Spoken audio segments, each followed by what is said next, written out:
Bueno, esta sería una conversación sobre corrupción, control de la corrupción y política en México. Voy a dar una pequeña semblanza. Profesor Fernando Nieto Morales, profesor investigador en el Centro de Estudios Internacionales del Colegio de México.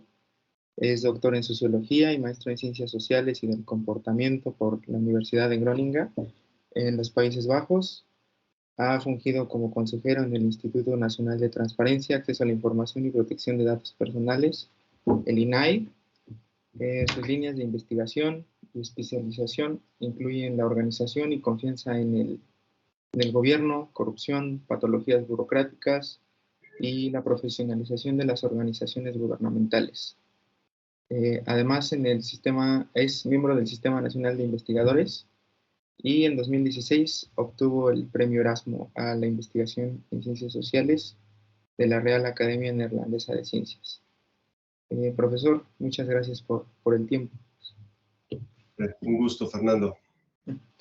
Bueno, me gustaría comenzar introduciendo este tema tan socializado, tan dado hoy día en el debate público, en general en todos lados creo que aparece la corrupción y un poco empujando la conversación hacia cómo es que se entiende la corrupción, porque, bueno, las investigaciones empíricas de los últimos, no sé, 40 años abordan la corrupción como un fenómeno social, político y cultural vinculado a las élites que, según la teoría funcionalista en ciencias sociales, eh, afianzan relaciones políticas bajo el ejercicio de poderes discrecionales. Y esto es que existía la permisividad y la socialización de la corrupción institucional, nada más, nada menos que desde la óptica de la beatitud de los mercados, su productividad. Y digamos que en este sentido la corrupción tuvo una cara buena, sostenida a través del discurso del propio Samuel Huntington, con antecedentes en otros funcionalistas. Pero se aseveraba que la corrupción era el aceite que lubricaba estos engranajes del Estado con el mercado, directamente acercándolos a la funcionalidad económica y de sus rentas para establecer arreglos de carácter institucional. Y bueno, esto me permitiría plantear una pregunta. ¿Usted desde dónde entiende la corrupción? Si es desde esta visión económica, del desarrollo, de asuntos de élites o como un asunto rutinario del Estado. Un poco la idea del estadista alemán Alfred Schaffel, en el que estos asuntos rutinarios se toman como acontecimientos sociales que han encontrado una norma fija y se repiten con regularidad. ¿Usted cómo diría que se debería entender la corrupción o desde dónde habría que entenderla? Sí. Bueno, mira, habría que empezar estableciendo que la corrupción, o lo que llamamos corrupción, es un concepto que engloba una serie de comportamientos, de fenómenos que suceden en distintos niveles analíticos, desde el nivel micro de las interacciones entre dos personas hasta el nivel sistémico o institucional de los países, por ejemplo, el funcionamiento de los sistemas político-administrativos. Es un problema, por lo tanto, de corte social, en el sentido más amplio de la palabra. Y por lo tanto, es un fenómeno que tiene distintas aristas. Es un fenómeno que tiene una arista económica, como ya mencionabas, que tiene una arista institucional, jurídica, hay arista cultural, social, en fin, digamos, tiene distintas vertientes este problema social, que podemos definir en términos relativamente amplios, un poco utilizando la definición canónica, como el abuso del poder concedido para fines privados. ¿Sí? Usualmente, cuando hablamos de corrupción, estamos pensando en el poder público, es decir, el poder del Estado, pero no necesariamente se restringe al ámbito estrictamente estatal, sino que la corrupción, dado que es un fenómeno social, pues puede tener manifestaciones en otros ámbitos. Por ejemplo, el del sector privado, las empresas, las corporaciones, pero también entre los ciudadanos. Y esto implica, por cierto, que la corrupción no es solamente un fenómeno gubernamental y que no se restringe únicamente a los fenómenos administrativos del Estado, sino que también fundamentalmente involucra a los ciudadanos, a los privados. ¿Sí? Si no existe una frontera entre lo público y lo privado, entonces el fenómeno de la corrupción no tiene ningún sentido.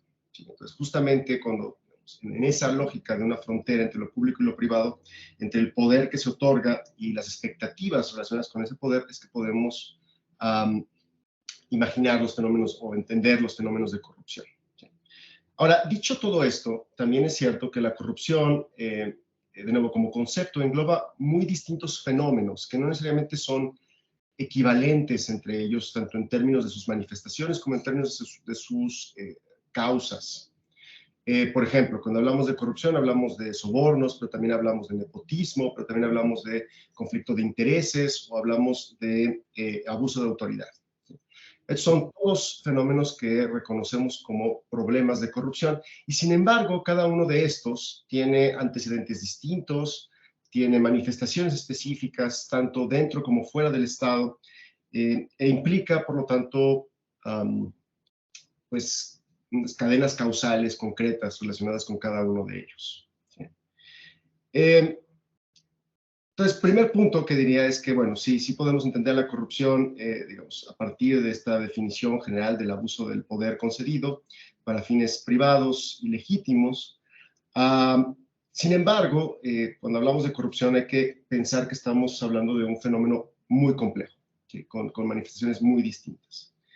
Ahora, otra cosa que hay que decir, y que ya mencionabas un poco, tiene que ver con los costos de la corrupción. ¿Sí? Sin duda, en los 60, 70 del siglo pasado, todavía había esta discusión sobre si la corrupción era o no funcional, si había beneficios que podemos esperar detrás de la corrupción. En realidad, lo que sabemos ahora es que por mucho los costos o las consecuencias negativas de la corrupción son mucho más onerosos, digamos, son mucho más importantes que los potenciales beneficios que pueda tener. ¿Sí? Y esto implica que otra segunda clave para entender a la corrupción, además de la complejidad del fenómeno, es que es un problema. ¿Sí? Es un problema en el sentido de que hay costos individuales, costos colectivos asociados a la corrupción. ¿Sí? Ahora, dicho todo esto, Fernando, un poco lo que te trato de decir es que es un poco difícil contestar a la pregunta de, pues, por dónde, cuál sería como la forma correcta de entender a la corrupción. ¿Sí? Porque en realidad, como un poco lo que trato de decir, es difícil, supongo yo, pensarlo solamente desde una sola arista o desde una sola perspectiva. Usualmente yo en mi trabajo trato de entender a la corrupción fundamentalmente desde una visión transaccional, es decir, al nivel de las transacciones entre personas o entre, por ejemplo, un ciudadano y un funcionario público. Pero estoy consciente de que esa es solamente una parte del fenómeno. En realidad, insisto, el fenómeno es mucho más amplio y requiere de distintos miradores, de distintas aproximaciones, tanto teóricas como prácticas, para, pues no solamente para entenderlo, sino también para atender sus consecuencias, ¿no? Entonces, pues es un poco una pregunta sin respuesta, pero es un poco lo que diría, Fernando. Claro, yo creo que es un problema que a lo mejor ha sabido eh, moverse en diversas formas, ¿no? A lo mejor en el ámbito académico se visualiza desde esta parte económica, desde esta parte organizacional o de transacciones, como usted lo trabaja, pero diría usted que también el problema de corrupción es como una categoría de análisis novedosa que sirve o ha servido básicamente en todas estas formas de corrupción o formas de entender a la corrupción a través de lo económico, de lo político, de lo institucional, han servido como una forma de correlacionar este problema con una agenda del desarrollo bastante eh, pues, dada hoy día, ¿no? En todos los, eh, en el contexto internacional, en general. en todo el ámbito y estas formas. Pero, ¿qué tanto queda olvidada esta visión de la corrupción en esta forma de élites, ¿no? Que a lo mejor es desde donde se empieza a conocer o desde donde se hace visible al nivel ciudadano. Eh, Ha servido como un referente analítico en cuanto a las particularidades para volverse un asunto rutinario, o que estas formas en las que la corrupción se presenta o se hace más visible es específicamente en el tercer mundo, los países subdesarrollados, ¿no?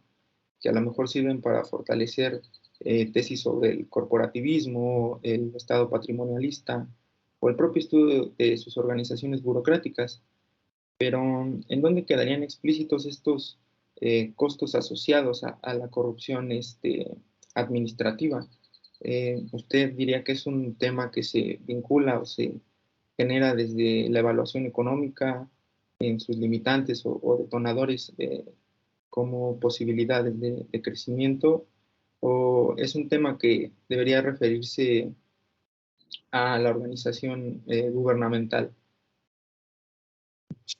A ver, vamos por partes. Yo no creo que la corrupción sea un problema exclusivamente de las élites. Sin duda, las formas en las cuales tradicionalmente entendemos el problema y quizás las formas más vistosas, déjame ponerlo así, de la corrupción son aquellas que atañen a las élites políticas y administrativas.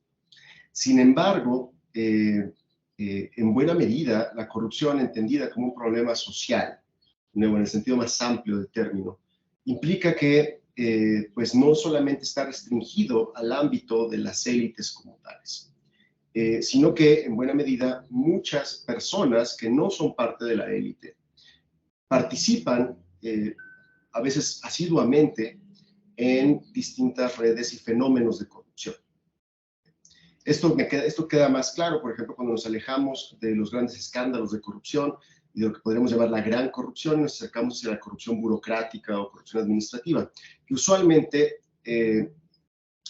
involucra, por un lado, a funcionarios públicos de bajo escalafón o de primera línea, pensemos en policías de tránsito, burócratas de ventanilla, este tipo de funcionarios, y por el otro lado involucra a ciudadanos comunes y corrientes. ¿Sí? Entonces, no, yo no creo que la corrupción sea un fenómeno exclusivamente de las élites. Ciertamente creo que hay fenómenos de corrupción que son que se desarrollan con mayor probabilidad en ciertos ámbitos o en los cuales, digamos, ciertas características institucionales relacionadas con las élites los hacen más o menos proclives. Pero no creo que se pueda restringir el fenómeno de corrupción a ese ámbito concreto. Tampoco, por cierto, creo que se pueda restringir el fenómeno de la corrupción a un problema del tercer mundo, como le pusiste, ¿no? Había toda esta discusión hasta hace unos años de si la corrupción era o no un fenómeno de subdesarrollo, ¿no? Y no, en realidad lo que sabemos es que no es cierto. Hay fenómenos de corrupción en todos lados, incluyendo el primer mundo, ¿sí? La diferencia no radica necesariamente en la posibilidad de la corrupción, sino más bien en las herramientas que tienen distintas sociedades para atender y prevenir sobre todo el problema de la corrupción. ¿Sí me explico? La diferencia, insisto, no está en si los daneses son más o menos corruptos, digamos, que los mexicanos, por ejemplo, ¿no? Sino más bien en cuáles son las características institucionales de Dinamarca y de México que hacen que en un país sea más fácil participar y salirse con la suya en un acto de corrupción que en el otro entorno. Entonces, el segundo punto que diría es, no, la corrupción tampoco es un problema exclusivamente de su desarrollo o de los países del tercer mundo, en fin, como le quieras poner. Ahora, respecto al último punto que mencionabas, que tiene que ver con la corrupción administrativa específicamente.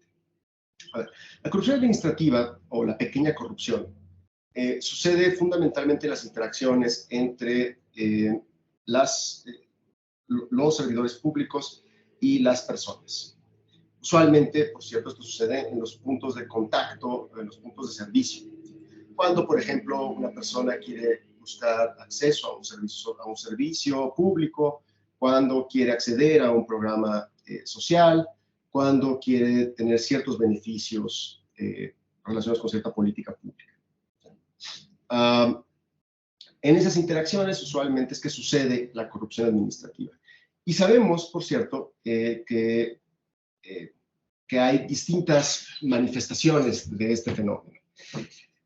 No tengo tiempo ahorita para ir sobre todas, pero menciono un par que me parecen importantes. La primera tiene que ver con la diferencia entre la corrupción que sucede con base en extorsión y la que sucede con base en participación activa de parte de los ciudadanos. O sea, por ejemplo, sabemos que en términos de sobornos, por ejemplo, en materia de seguridad pública, hay una diferencia entre la corrupción que sucede cuando un funcionario público decide pedir un soborno a cambio de, por ejemplo, no imponer una multa. ¿Sí? Ese es un fenómeno específico de corrupción que, por cierto, es el más frecuente en México. Bueno, digamos, si le creemos a los datos. Y es un fenómeno concreto de corrupción administrativa. El otro tiene que ver con, por ejemplo, cuando un ciudadano ofrece dinero para tener ciertos privilegios o para acceder a ciertos beneficios. Por ejemplo, sucede en las compras públicas. Cuando, por ejemplo, una empresa ofrece el famoso diezmo para influir en la decisión de algún funcionario en la asignación de compras o de algún presupuesto que se haya asignado para este fin. ¿Sí? Es una primera división. Y sabemos, por cierto, que estas diferencias tienen que ver también con los mecanismos de control y con las formas en las cuales se estructuran estas interacciones. Me refiero a los patrones jurídicos, los controles administrativos, el tipo de interacción y las normas sociales y organizacionales que se conjugan en torno a estas interacciones. Otra cosa que, por ejemplo, sabemos en términos de corrupción administrativa tiene que ver con el diseño como tal de las formas en las cuales la gente encuentra o no costos asociados con su interacción con el Estado. Esto se llama, el concepto aquí clave serían las cargas administrativas. Las cargas administrativas son un concepto que resume la idea de que cualquier persona que tiene que interactuar con una burocracia pública usualmente tiene que cubrir costos. Es decir, lidiar con el Estado es costoso, porque pues, uno tiene que enterarse, por ejemplo, cuáles son los requisitos para hacer un trámite, si uno califica para un programa social, si ese servicio se presta en la cabecera municipal solamente o se presta en todo el municipio. En fin, digamos, todos esos costos, esos elementos, tanto informativos como regulatorios, es decir, de cumplimiento, e incluso psicológicos, como por ejemplo el costo del estrés de no saber si a uno le van a dar o no le van a dar una pensión, el estrés relacionado con el estigma social de saberse etiquetado por el Estado como pobre, por ejemplo. Todos estos costos asociados a las interacciones con el Estado sabemos que están relacionados también con fenómenos de corrupción administrativa. Específicamente sabemos que entre más costosos sean las interacciones con el Estado, con mayor probabilidad se generan oportunidades para la corrupción. Por ejemplo, un ejemplo clarísimo sería, entre más difícil es obtener información sobre un trámite, si entre más opaco es un trámite, es más fácil o hay mayor discrecionalidad asociada y por lo tanto mayor probabilidad para que un funcionario extorsione una mordida, por ejemplo, de un ciudadano. ¿Sí? Otra, por ejemplo, sería si hay altos costos de cumplimiento, es decir, por ejemplo, si hay un reglamento, un montón de reglas, ¿no? Hay una profusión de reglas, es muy complejo, pues un montón de requisitos que uno tiene que cumplir para obtener un servicio público, por ejemplo, o un beneficio público, es más probable que se generen oportunidades para la corrupción. ¿Sí? En el sentido de que la corrupción también se puede entender en este sentido como un atajo. Es decir, la gente, pues sí, digamos, ante el costo enorme de lidiar con el Estado, pues prefiere pagar un soborno y, pues nada, librarse del problema. Entonces, bueno, esa es un poco la forma en la cual podemos estar entendiendo la corrupción a ese nivel analítico, Fernando, que tiene que ver, insisto, con las interacciones concretas en términos de, por ejemplo, cómo interactúan las burocracias públicas con los ciudadanos. ¿sí? Y como puedes ver, solamente en ese nivel analítico ya encontramos una variedad de causas y una variedad de manifestaciones del fenómeno, lo cual creo que hace muy interesante, digamos, no solamente pues ver el fenómeno desde estos distintos miradores, sino también te habla un poco de la complejidad de tratar de entender el fenómeno, incluso en esta dimensión relativamente definida y acotada, que es la de las interacciones administrativas.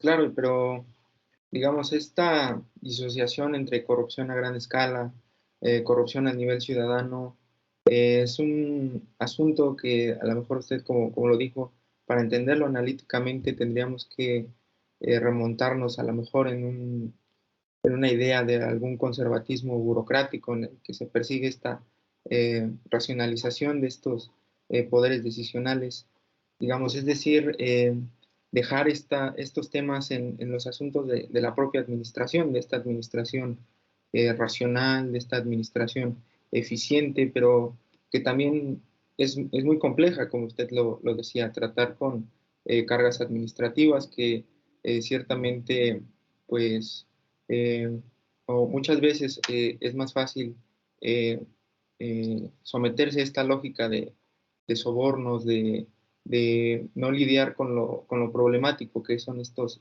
trámites burocráticos del Estado. Pero usted como, usted eh, se daría esta idea del conservatismo burocrático como referente analítico donde se empieza a entender la corrupción burocrática en este sentido de racionalización de la administración. No estoy seguro si te estoy entendiendo bien, Fernando. A ver, lo que diría es que desde la teoría administrativa clásica, un poco Max Weber, este tipo de cosas, justamente la racionalización y la instauración de mecanismos anclados en la obediencia, sin ir al estudio, como diría Weber, de las reglas administrativas, son justamente un mecanismo anticorrupción. ¿Sí? Weber veía en la burocracia clásica, en la burocracia mecánica, como le llamamos ahora, un mecanismo superior, no solamente en el sentido de que era más confiable. A Weber le preocupaba mucho la idea de que las burocracias tenían que hacer cosas que fueran previsibles. ¿Sí? Y esto es importante no solamente desde la perspectiva, por ejemplo, económica, ¿no? Y de la posibilidad de calcular, ¿no? La burocracia se convierte en un mecanismo particularmente apto en términos económicos porque permite que las personas calculen, aunque en un mercado, una sociedad de mercado, es importante, pues eso, poder prever costos y beneficios, pues este tipo de organización se convierte en una forma más, más apta. Pero también le preocupaba desde el punto de vista del ámbito político. La burocracia, al hacerse predecible, también implica que obedece ciertos patrones y por lo tanto que es garante del Estado de Derecho. El Estado de Derecho no es otra cosa más que la idea de que las instituciones y las personas con poderes otorgados hacen justamente lo que se les pide de ellos, ¿sí? Lo que establecen las reglas. Y por lo tanto, ¿sí? la burocracia, entendida en esta lógica como un sistema que se desdobla o que desdobla acciones a partir de la obediencia a una autoridad legal racional, es por lo tanto un mecanismo anticorrupción. Y en ese sentido, lo que veríamos es que más bien es al revés. Resulta que las deficiencias en la creación de estas burocracias weberianas, es decir, no necesariamente es la patologización de la burocracia, sino bien los déficits burocráticos. ¿Sí? La ausencia, por ejemplo, de mecanismos de profesionalización, la ausencia de reglas claras, la ausencia de mecanismos de control, la ausencia de todos estos elementos que se encuentran en el tipo ideal weberiano, ¿sí? Los que permiten justamente que exista corrupción. No sé si me explico. Sí. La corrupción en este sentido no necesariamente resulta de la patologización de la burocracia, sino también de la ausencia de estos mecanismos burocráticos. Es decir, en la medida en que sectores públicos como el mexicano, por ejemplo, no han logrado consolidar burocracias en el sentido clásico, burocracias, insisto, que sean predecibles, que obedezcan reglas, que sean imparciales, que estén pobladas por personal experto, que accedan a los puestos públicos a partir, por ejemplo, de exámenes de oposición en lugar de mecanismos patrimonialistas o clientelares, es entonces que tendríamos menores oportunidades para la corrupción. ¿Sí? Entonces, no sé si eso se refería un poco con conservadurismo burocrático, pero un poco te diría eso. ¿Sí? Sí, esta es un poco la lógica detrás de la teoría administrativa clásica. Claro, trataba de eh, formar esta idea de que en las administraciones el problema de corrupción se ha tomado como un problema ya tutelado por esta administración racional, que a lo mejor no logra esta consolidación en los ideales burocráticos sobre autoridades legales, racionales y burocracias eficientes, pero sirven como un piso parejo para consolidar el análisis sobre su desempeño, ¿no? Sí, sí, no, sin duda. Digamos, en este caso, marcan un ideal de hacia dónde deberíamos caminar en la lógica de, pues eso, construir mejores organizaciones públicas que sean más, entre otras cosas, más resistentes a los problemas de corrupción. Por cierto, una cosa que quería decir que se me olvidó de mi intervención pasada y que tenía que ver el asunto de las élites. Perdón, si me permites la digresión. Ah, una cosa, si bien es cierto, creo yo, que la corrupción no puede circunscribirse únicamente como un fenómeno de las élites, lo que sí sabemos también es que existen mecanismos que vinculan a la pequeña corrupción con la gran corrupción. Y eso tiene que ver con la lógica de la percepción de corrupción y cómo la corrupción también es un fenómeno de normas sociales. ¿Ya qué voy con todo esto? Quiero decir que a pesar de que a veces existen fenómenos que solamente o que con más frecuencia suceden en las élites, la gran corrupción, la percepción de que estas cosas suceden con mucha frecuencia y que suceden a partir de liderazgos, por ejemplo, políticos, eso sí tiende a afectar otros fenómenos de corrupción. ¿Sí? Si yo estoy viendo sistemáticamente que en mi país los poderosos se salen con la suya, ¿sí? O sea, no solamente generan actos de corrupción, sino que se salen con la suya, eso cambia los incentivos para las personas. Y eso sí lo sabemos, y ahí hay una correlación muy interesante entre, digamos, cómo la percepción de corrupción, o lo que llamamos en términos más técnicos, las normas descriptivas, ¿sí? Tienden pues a sobreponerse, a hacerse más poderosas que, pues, digamos, normas pues más del tipo deber ser, ¿no?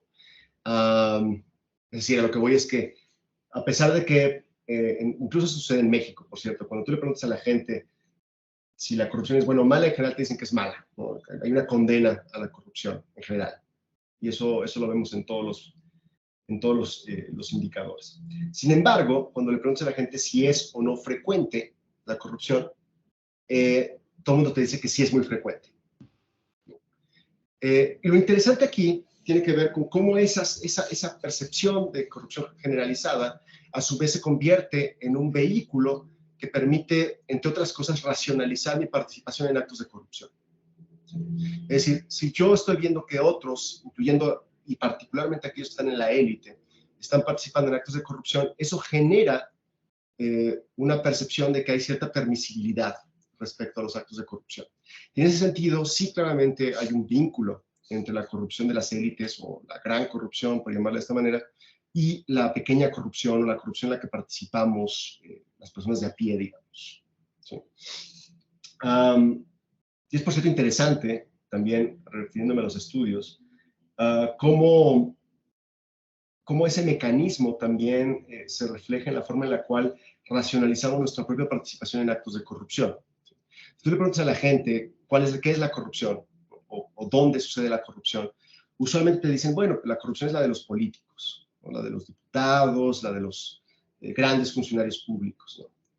Pero luego cuando tú le preguntas, oye, ¿tú has hecho alguno de estos comportamientos? ¿No? Son comportamientos que objetivamente son actos de corrupción, como por ejemplo, pues darle dinero a un funcionario para que acelere un trámite, ¿no? Un coyote, por ejemplo. O darle propina al señor de la limpieza para que se lleve tu basura, ¿no? O para que no se enteren de que tiraste cascajo en un terreno baldío, ¿no? En ese caso, cuando le preguntas eso a la gente, que son evidentemente actos de corrupción, por cierto, la gente cambia su apreciación. Entonces dice, no, no, no, es que eso no es corrupción, ¿no? Esa es, en realidad son mecanismos de supervivencia, ¿no? Yo simplemente lo hice porque soy muy astuto, ¿no? Y de nuevo, tiene que ver, insisto, con estos mecanismos de racionalización que activamos a la hora de pensar en la corrupción. Entonces, la corrupción, pues sí, no nos gusta pensar que somos corruptos, nos gusta pensar que los corruptos son los allá, no los poderosos, pero en realidad sabemos que no es así, ¿no? Y un poco me regreso al principio cuando decía que la corrupción es un fenómeno social en el cual estamos todos involucrados. Y curiosamente, uno de los problemas que enfrentamos al hablar de corrupción es que con gran frecuencia los victimarios, la diferencia entre victimario y víctima se ve borrada, ¿sí? Porque, bueno, no, ya sea por omisión, por tolerancia o por participación activa, muchas veces participamos y reproducimos todos pues, entornos de corrupción.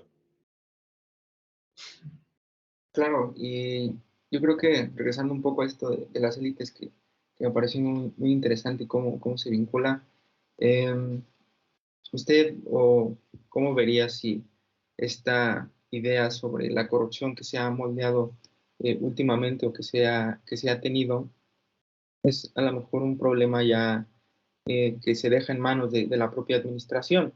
Porque, bueno, usted lo decía, en las formas en las que el ciudadano interactúa con formas evidentes de corrupción, se ven como una forma eficiente de actuar, ¿no?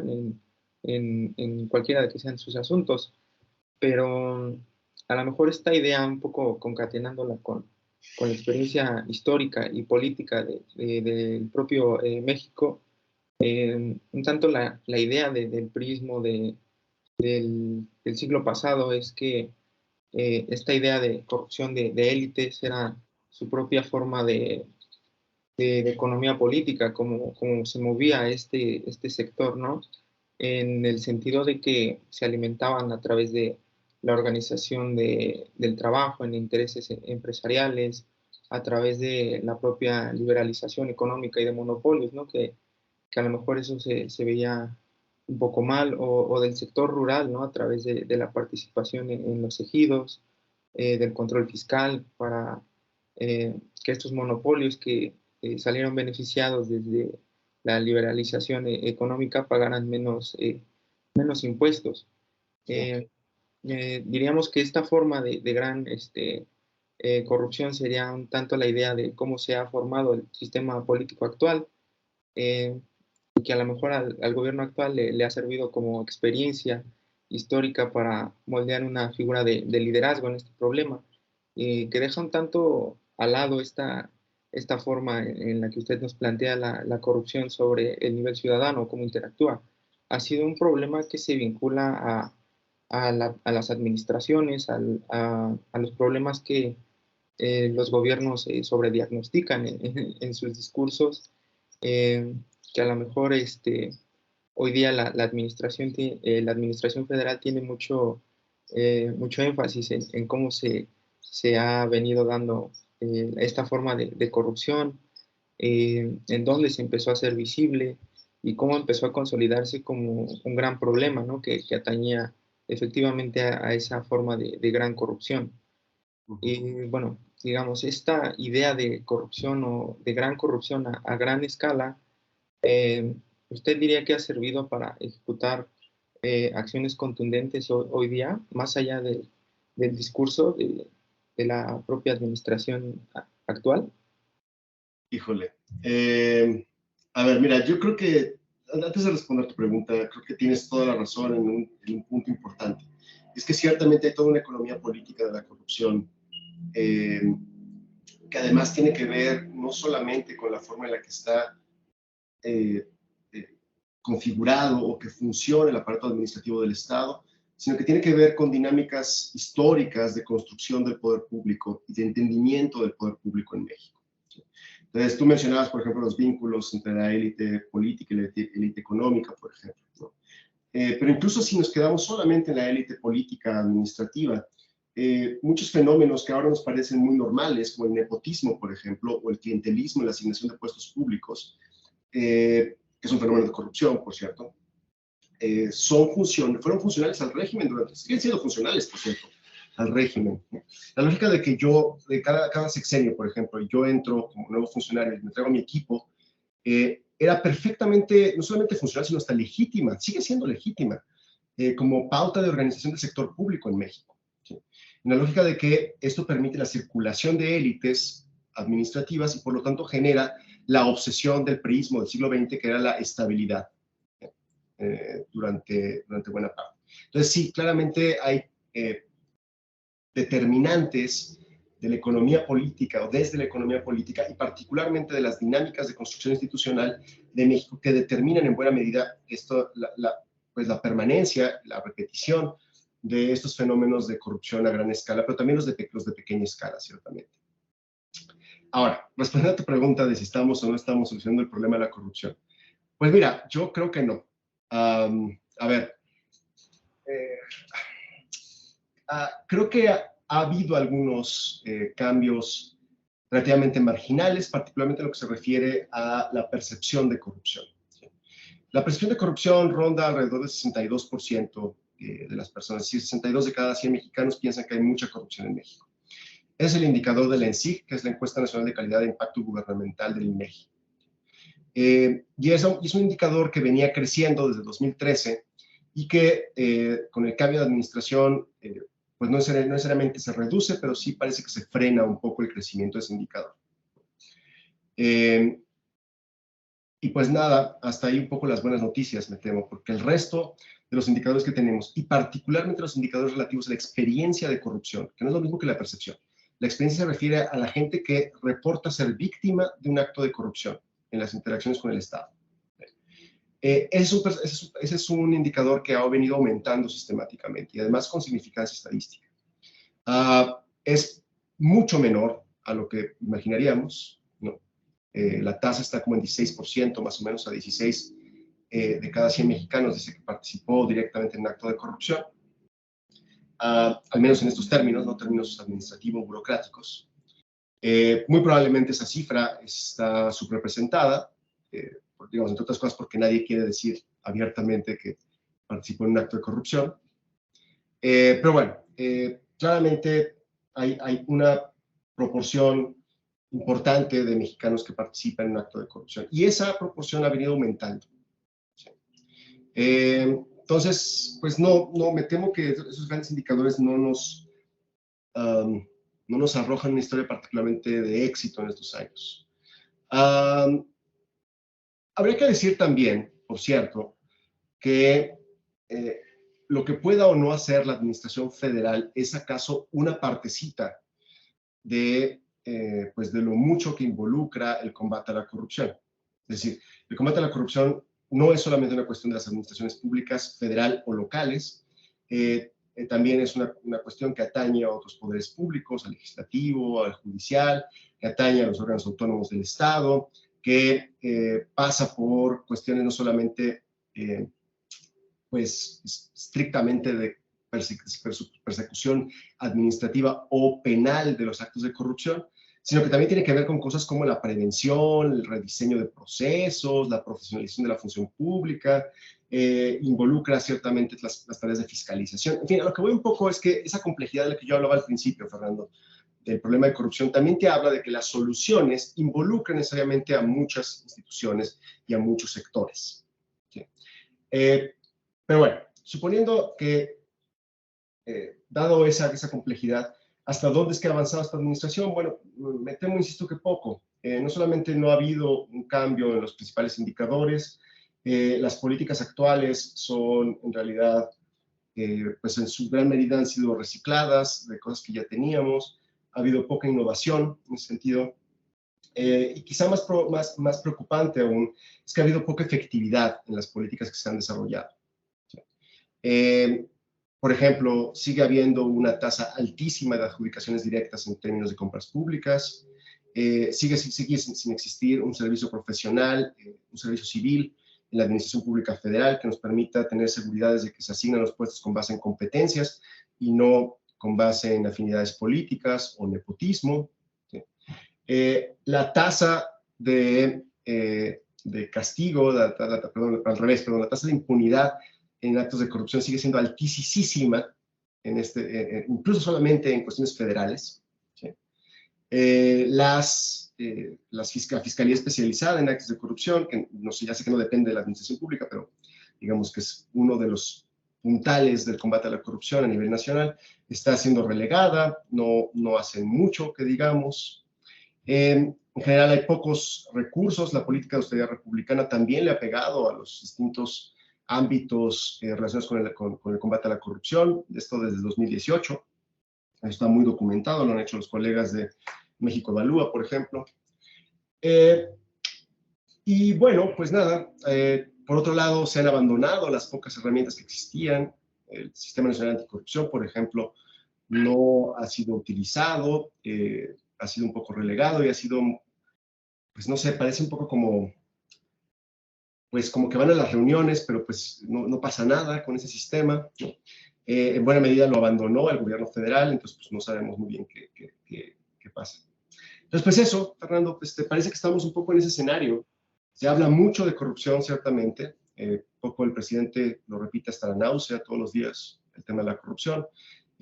Dice además, es un poco en términos discursivos, ¿no? Que ya no es lo mismo, que hay otras cosas, y sin embargo, pues esto no se refleja ni en los indicadores ni en las propuestas concretas de política pública.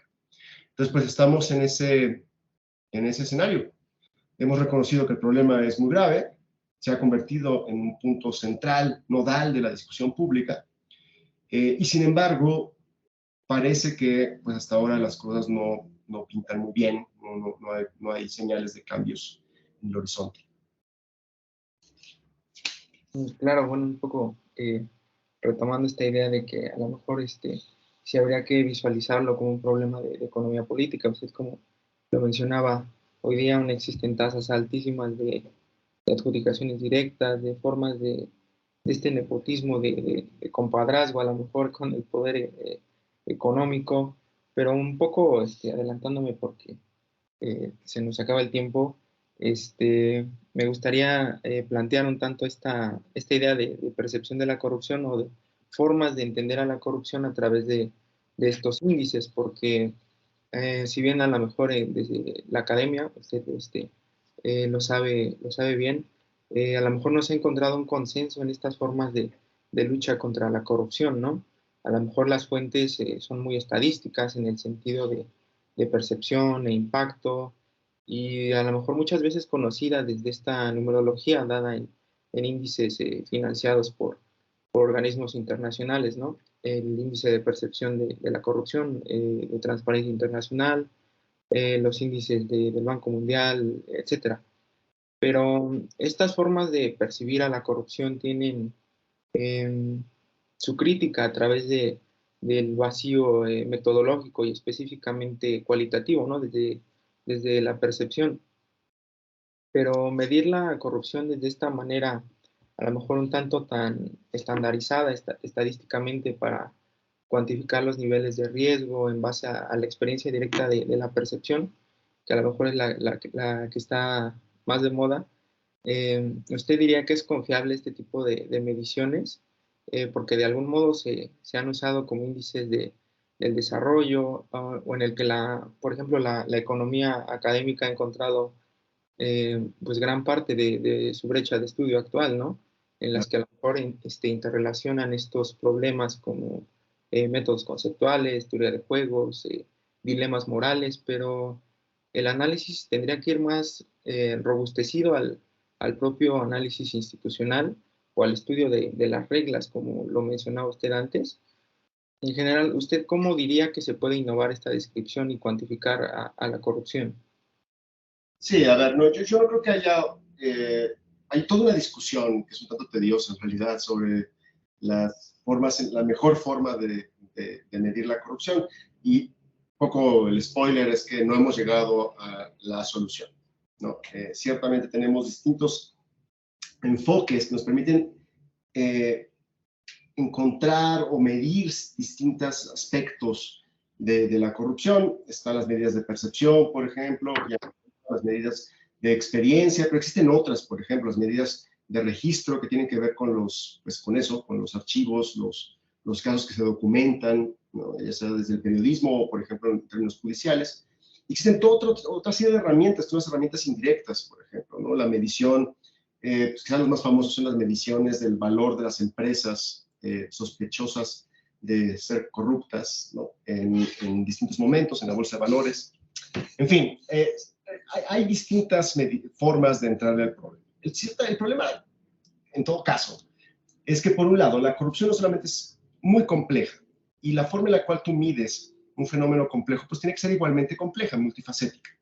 Es decir, no hay una sola forma de medir la corrupción. Y muy probablemente uno de los indicadores, por muy bueno que sea, solamente te contará una parte de la historia. Por el otro lado, requieres de tener distintos mecanismos de medición que te permitan ir complementando esa historia. Y por lo tanto, no solamente hay que restringirse a elementos de tipo de percepción, por ejemplo, cuantitativos como las encuestas, sino que muy probablemente necesitamos también otros elementos de tipo más cualitativo, por ejemplo, más inmersivo, que nos permite tener más carnita, deja de ponerlo así, para sustanciar cuáles son los procesos causales detrás de fenómenos concretos de corrupción. Lo otro que hay que tomar en cuenta es que la corrupción por sí, por definición, es un fenómeno oculto. ¿Sí? Y eso complica mucho el tratar de medir. ¿Sí? Entonces, por lo tanto, tenemos que ser también flexibles e imaginar distintas maneras en las cuales podemos entrarle a un fenómeno que, como el crimen, por ejemplo, es difícil de medir, ¿sí? O difícil de que se revelen digamos, la participación en este tipo de cosas. Y por último, otra cosa que hay que tener en mente es que, de nuevo, como decía al principio, cuando hablamos de corrupción hablamos de fenómenos muy distintos, ¿sí? De comportamientos, de instancias específicas de corrupción que pueden ser muy distintas entre ellos. Entonces, cuando vas a estudiar, por ejemplo, corrupción en compras públicas, quizá eso requiere de un approach metodológico muy específico, que no necesariamente es el mismo que si vas a estudiar, por ejemplo, sobornos en programas sociales, ¿sí? O si quieres estudiar empresas fantasma, por ejemplo. Cada uno de estos ámbitos, todos, desde luego, en el paraguas de la corrupción, creo yo que no solamente ameritan una estrategia metodológica específica, sino que muy probablemente van a requerir fuentes de información distintas y probablemente distintos mecanismos de análisis que no solamente se restringen al ámbito estrictamente cuantitativo o de encuestas, sino que probablemente requieren de distintas herramientas. Entonces sí, necesitamos de pensamiento flexible y de mucha creatividad para atender este problema. Y de nuevo, pensando que hasta ahora las herramientas que tenemos, por muy buenas que sean algunas de ellas, en general solamente nos terminan contando una parte de la historia, una parte del fenómeno. Y eso también hay que tenerlo presente a la hora de querer hacer pues recomendaciones de política pública grandilocuentes basadas en algunos indicadores solamente. ¿Sí me explico? Creo que hay que ser cuidadoso con el tipo de conclusiones a las cuales uno llega, dadas las limitaciones de las herramientas y las metodologías que podemos utilizar.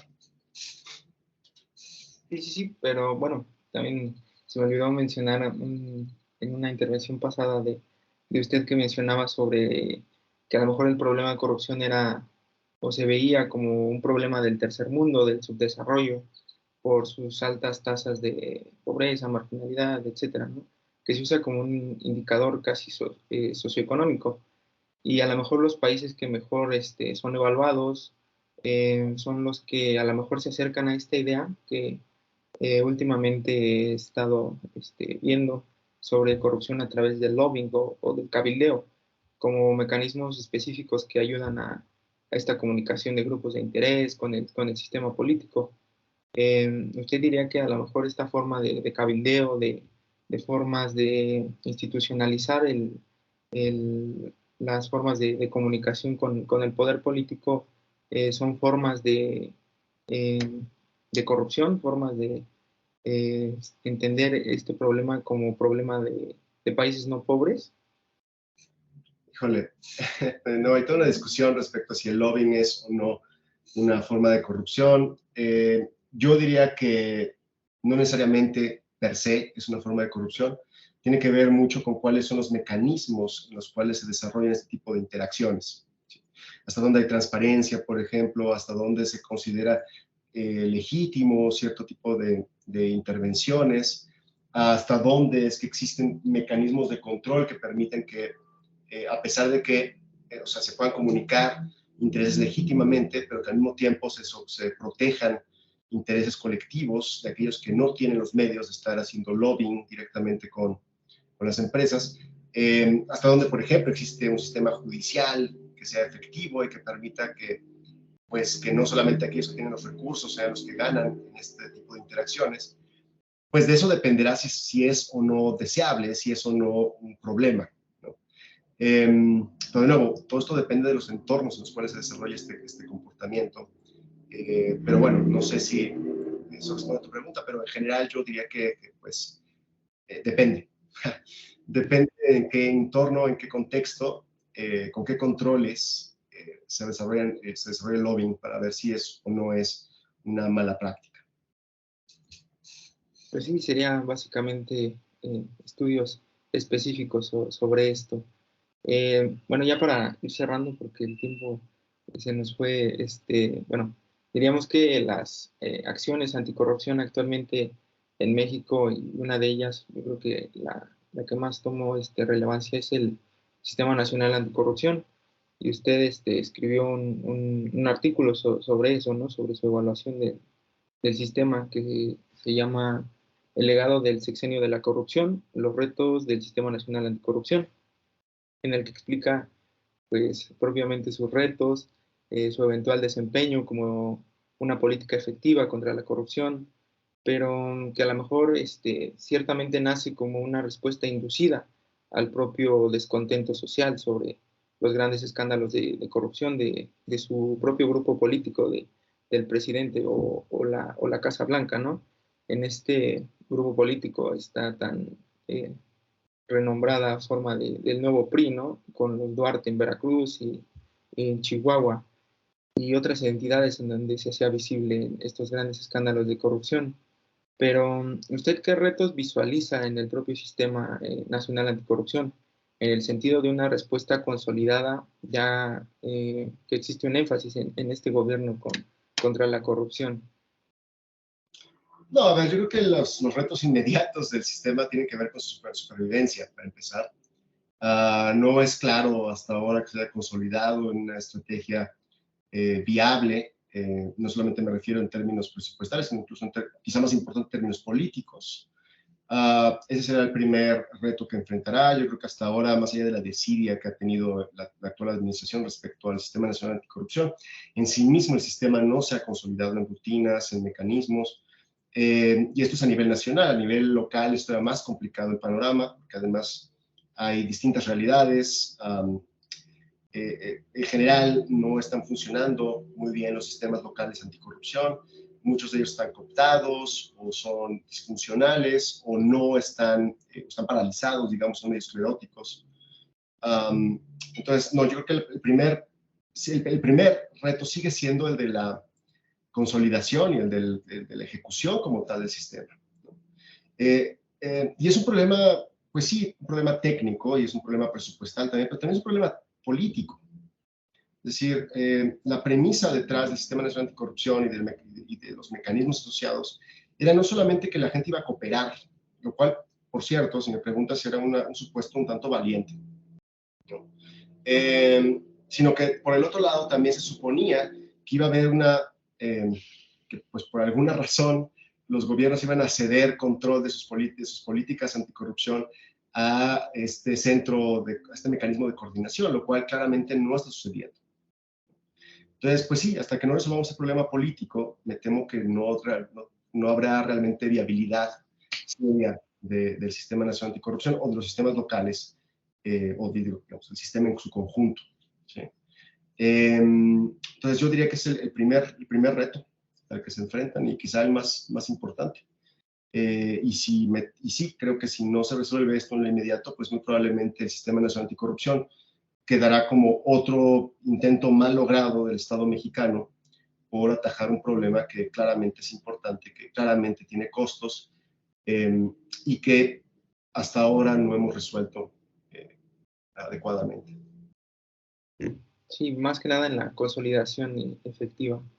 Bueno, ya para concluir, diríamos que la corrupción como un gran tópico de investigación en otras disciplinas, aparte de la ciencia política, la administración pública, también como una gran laguna de ineficiencia política que hace languidecer a los estados y sus burocracias, como un discurso politizado, ¿no? Hoy día, que alimenta a lo mejor estas figuras de liderazgo, pero a lo mejor la corrupción también como un problema que, como usted lo decía, no necesita solamente de sacar estas manzanas podridas del sistema o esta corrupción a gran escala, un problema que necesita de acciones conjuntas para su eventual erradicación, ¿no? A través de la capacidad administrativa, la profesionalización de estos cuadros burocráticos o en los términos más del control fiscal.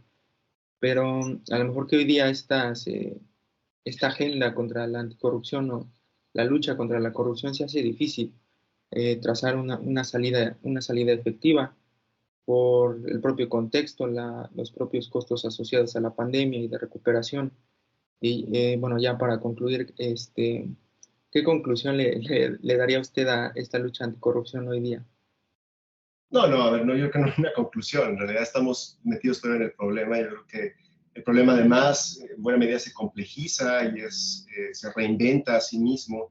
Yo ya mencionabas, por ejemplo, ahora con la pandemia, pues hemos visto un recrudecimiento de ciertas condiciones, pensando, por ejemplo, en compras públicas. En fin, hay un montón de ámbitos en los cuales de repente la corrupción ha encontrado nuevos caldos de cultivo. Entonces, no hay una conclusión pronta. Claramente es un problema que, insisto, sigue ahí y que tendremos que repensar las maneras en las cuales atendemos el problema. Lo que sí me queda claro es que no vamos a avanzar hasta que no haya un compromiso real con la creación de instrumentos eficaces y de estrategias claras con resultados probados, ¿sí? Porque lo que sí sabemos es que a golpe de discursos no vamos a salir del atolladero. Entonces, pues eso es lo que diría de momento.